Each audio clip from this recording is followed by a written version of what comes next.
Varicose వ్యాధితో బాధపడుతున్నారంట. తక్కువ ఖర్చుతో ట్రీట్మెంట్ కావాలి అనుకుంటే ఇవీస్ హాస్పిటల్ని సంప్రదించండి. నమస్తే అమ్మా. నమస్తే అమ్మా.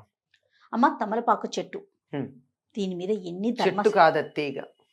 తమలపాకు తీగ, ఎన్ని ధర్మ సందేహాలు అనుకుంటున్నారమ్మా? ఎన్ని ప్రశ్నలు చూశానో నేను దీని మీద. సో ఖచ్చితంగా మీతో మాట్లాడాల్సిన విషయం ఇది అనిపించింది నాకు. ఇంట్లో పెంచుకుంటూ ఉంటాం, ఇంట్లో కూడా తీగ కదా పాకేస్తా ఉంటుంది. ఆ చెట్టు నుంచి మనం ఆకులు తీసుకోకూడదని, అయ్యో తమలపాకు మనం ఆ చెట్టు నుంచి మనం తినకూడదని ఒకటి. చెట్టుకి ఏదన్నా ఆ చెట్టు ఎండిపోవటం కానీ కుళ్ళిపోవటం కానీ ఏదన్నా జరిగితే ఇంట్లో అపచారం జరుగుతున్నట్టు. దాన్ని తుంచి మనం దేవుడికి పెట్టకూడదు అనేది ఒకటి. లేదు పెట్టొచ్చు స్వామికి అని, ఆ ఆకులను తీసుకెళ్ళి మనం అభిషేకానికి, ఆంజనేయ స్వామికి సాధారణంగా మనం తమలపాకుతో మాల వేస్తూ ఉంటాం. దీనికి వాడొచ్చా? ప్రశ్నలు ఇప్పుడు గుర్తు రావట్లేదు నాకైతే. యాక్చువల్లీ మళ్ళీ వస్తూనే ఉంటాయి. ఇంట్లో బాగా పెరిగితే వాళ్ళ ఇంట్లో లక్ష్మి బాగా స్థిరంగా ఉన్నట్టు. తమలపాకు తీగ అందరిళ్లలో రాదని, వస్తే వాళ్ళ ఇంట్లో బాగా అష్టైశ్వర్యాలు ఉంటాయి. లేకపోతే అదేదన్నా అయితే మొత్తం పోతాయి. ఇన్ని అనుమానాలమ్మా. అమ్మా ఒక్కటి చెప్తాను, చెప్పండి. ఇప్పుడు మనం తమలపాకు తీగ అని పెంచుకునేది ఏదైతే ఉందో అది ఒకప్పటి తమలపాకు తీగ కాదు. అదేంటమ్మా? మనకు తమలపాకు చాలా సన్నగా ఇలా ఉండి, ఇలా సన్నని కొసతేరి ఇలా పొడుగ్గా ఉంటుంది. లేత ఆకుపచ్చ రంగులో ఉంటుంది. ఆకు ముదిరితే కూడా ముదురు షేడున్న లేత ఆకుపచ్చ రంగే ఉంటుంది. ఇంచుమించుగా గట్టిగా ఉంటే ఇలా వాడిపోతుంది. కానీ ఇప్పుడు మనకు దొరికేటటువంటి తమలపాకులు, మన ఇంట్లో పెంచుకునేటటువంటి తమలపాకులు ఎట్లా ఉంటాయి? ముదురు రంగు ఆకులు ఉంటాయి, డార్క్ గ్రీన్ లో ఉండవు. అవును అవును. పైగా కొన్నిటికైతే లోపల కాడలు కూడా రెడ్డిష్ గా కనపడుతూ ఉంటాయి. తీగ తాలూకు కాడ కూడా రెడ్ గానే ఉంటుంది, లేదా డార్క్ రంగుల కలర్ లో ఉంటుంది. ఇది వేరు తమలపాకు. ఈ కొన్ని చెప్పే జాతే కాదంటారు. అంటే జాతిలో వెరైటీ, జనరేషన్ తేడా ఉంటాయి కదా. ఇప్పుడు వంకాయలు ఎన్ని ఉన్నాయమ్మా? అట్లాగనమాట వెరైటీ. అట్లాంటిది ఈ చెప్పిన చాలా నియమాలు ఏవైతే ఉన్నాయో అవన్నీ ఆ తమలపాకు పనికొస్తాయి. ఆ తమలపాకు చాలా తీగ కూడా ఎంత నాజుగ్గా ఉంటుందంటే, ముందు అవిసి చెట్లను పెడతారు తమలపాకు తోటల్లో. అవిసి చెట్లు చాలా త్వరగా పెరుగుతాయి. అవిసి చెట్లకి పెద్ద కొమ్మలు కూడా ఎక్కువ ఉండవు. అట్లా కొమ్మలు ఒకవేళ వస్తున్నా వాటిని చిన్నతనంలో కట్ చేసి పొడుగ్గా పెరిగేట చేస్తారు. చేసి ఒక్కొక్క అవిసి మొక్క మొదట్లోనూ తమలపాకు తీగ పెడతారు. పెడితే ఆ అవిసి మొక్కకి అలా చుట్టుకుని పైకెడుతూ ఉంటుంది అనమాట. ఆ వెళ్ళేటటువంటిది లేతగా ఉండగానే తీస్తారు. అందుకే లేత తమలపాకులా ఉందేనో పదం వాడతాం. గట్టిగా తీసుకొచ్చి ఇట్లా పెడితే అది వాడిపోతుంది. అవును. కొంచెం వేడి దరిదాపుల్లోకి వెడితే మనం ఇలా బిరుసుగా పెళుసుగా ఉండే తమలపాకు ఏదైతే ఉందో అది ఇందులో ఉన్న ఒక వెరైటీ అంతే. మన పెరుగు తోటకూర, కొయ్య తోటకూర, పిచ్చి తోటకూర, చిలక తోటకూర ఎన్నున్నాయో అట్లా అనమాట. ఇప్పుడు మనకి పెరుగు తోటకూర కాడ వాడిపోయింది అంటాం, ఇట్లా కోసి అక్కడ పెడితే వంట చేసే లోపల అరగంటలో కాడ వాడిపోతుంది ఆకులును. మరి ఆ పిచ్చి తోటకూర తెచ్చి 3 రోజులు అక్కడ పెట్టినా అది వాడదు, ఏం కాదు. ఈ తేడా ఉంది. ఓకే. ఈ తమలపాకు గురించి చాలా రకాలైన ఊహలు ఉన్నాయి, అపోహలు ఉన్నాయి. ఒకటి, తమలపాకు ఎవరు పడితే వాళ్ళు సమీపిస్తే చెట్టు చచ్చిపోతుంది, అందులో అనుమానం ఏం లేదు. పీరియడ్స్ ఉన్నటువంటి ఆడవాళ్ళు దగ్గరికి వెళ్ళినట్టయితే చెట్టు వాడిపోతుంది. అందుకే ఆడవాళ్ళను అసలు తమలపాకు తోటల్లోకి రాని ఎరుకూలికి, ఎందుకంటే చెప్పకుండా వచ్చేస్తారుగా కొంతమంది. అందుకని అసలు ఆడవాళ్ళకి తమలపాకు తోటల్లో అనుమతి లేదు. అంటే వెంటనే కొంతమంది ఆడవాళ్ళు తమలపాకులు వేసుకోకూడదండి, తోటలోకి రానిరు. ఇది దానికి ఏం సంబంధం లేదు కదా, సంబంధం లేదు. అయితే నాతో ఒకళ్ళు వాదించారు, మా ఇంట్లో నేను తమలపాకు పెట్టుకున్నానండి, నేను పీరియడ్స్లో కూడా వెళ్ళి చెట్టాకులకు వస్తాను, నాకేం కాలేదు అని. అంటే ఒక చమత్కారంగా చెప్పాలంటే నీలాంటి మొండిదిలే అని అన్నా విషయం అది కాదు.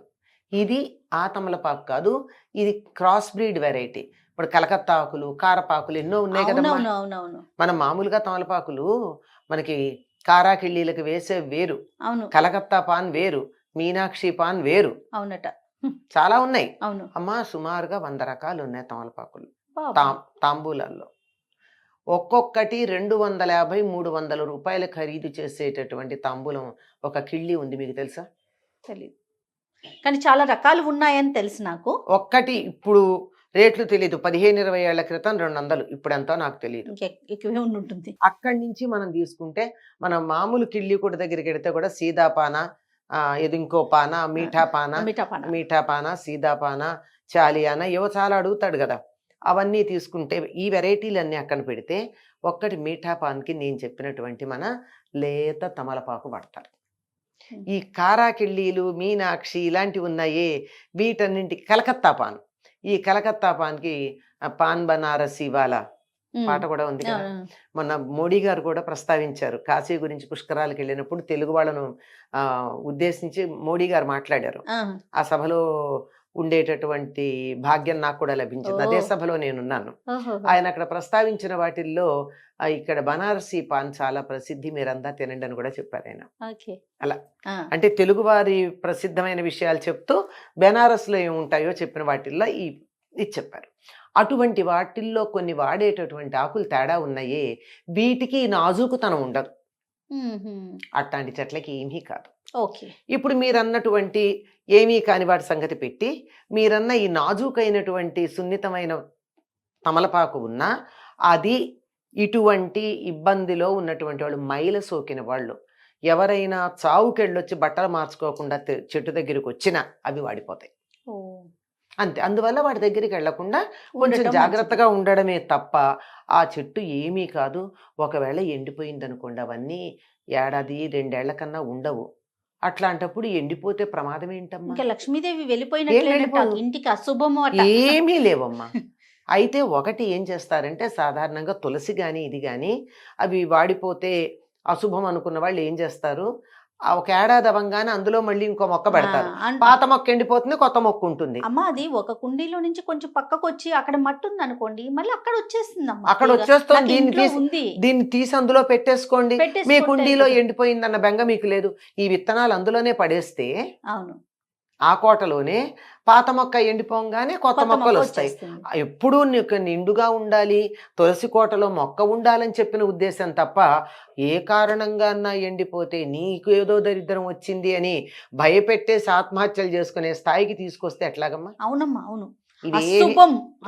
అసలు ఎంత పెద్ద పదం కదమ్మా అది. అశుభం అంటే చాలా తప్పు. తులసమ్మ ఎండిపోయినా కొండెక్కినా అనుకుంటాం మనం, నిద్రపోయిందంట, నిద్రపోయినా, లేకపోతే తమలపాకు తీగ ఎండిపోయినా ఏమి అశుభం లేదమ్మా. వినేస్తారు. తర్వాత మనం పెరట్లో వేసుకున్నటువంటి ఆకు ఉందనుకోండి, మీరు ఇందాక అడిగిన ప్రశ్నల్లో హాయిగా రోజు ఒకటి తెచ్చి దేవుడికి పెట్టుకోవచ్చు, 3 ఆకులు తెచ్చి పెట్టుకోవచ్చు. దేవుడికి పెట్టాక ప్రసాదం మనం తినచ్చు, స్వీకరించవచ్చు, హాయిగా స్వీకరించవచ్చు. ఇంటికి వచ్చిన వాళ్ళకి పెట్టచ్చు.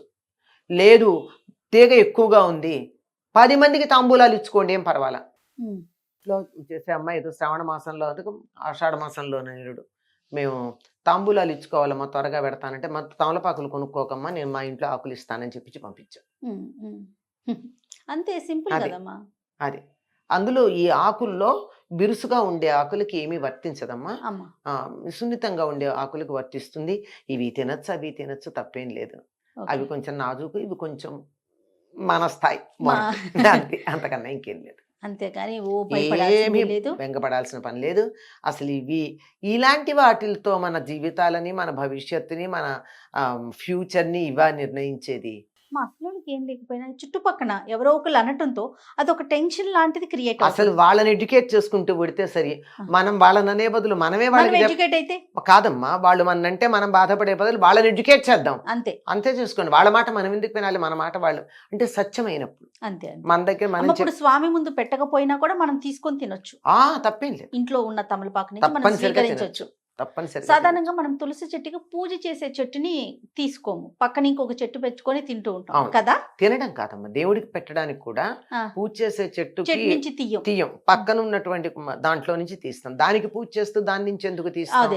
అంచేత ఎప్పుడైతే తీసి అక్కడ దేవుడి దగ్గర పెడతామో, అయిన తర్వాత రేపు పొద్దున బయట పడేయకుండా దాన్ని నోట్లో వేసుకుంటాం, అది మంచిది.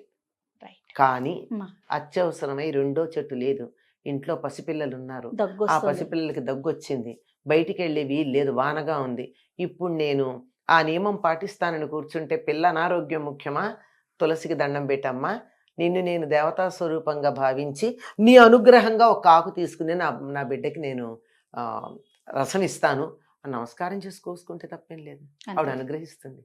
ప్రతి దానికి ఇంత complicate life is very simple and happy అమ్మా. అంతే we are complicating it. Yes, exactly. నమస్తే అమ్మా. నమస్తే అమ్మా.